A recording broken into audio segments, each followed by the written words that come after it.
KSLU exam for Constitutional Law 1 paper, we will try to discuss important questions that has been asked previously so many times.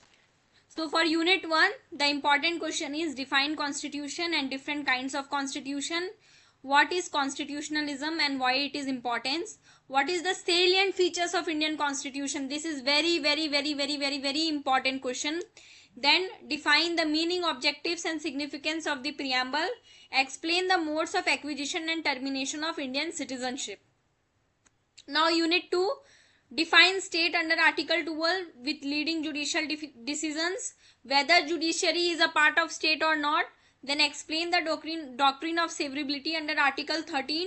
Discuss the doctrine of eclipse with illustration.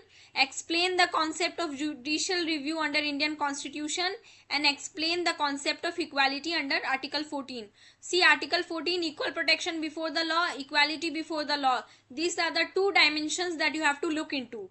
Then Unit 3, explain the prohibition of discrimination under Article 15.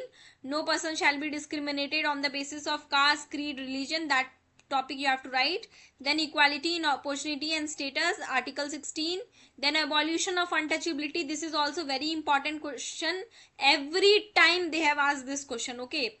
Then discuss the rights of freedom under Article 19, that is freedom of speech, freedom of expression, freedom of association. Then explain the freedom of speech and expression with important and relevant case laws. Now Unit 4, explain the protection against ex post facto law, double jeopardy and self-incrimination under Article 20. Then rights of the arrested person under Article 22.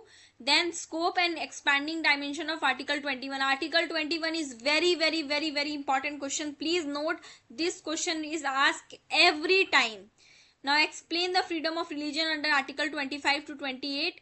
Then Unit 5 talks about the cultural and educational right of the minorities, different kinds of writs with example, directive principles of state policy, fundamental duties. So there are 11 duties that are provided under 51A, and then you have to write the relationship between the fundamental rights and directive principles of the state policy.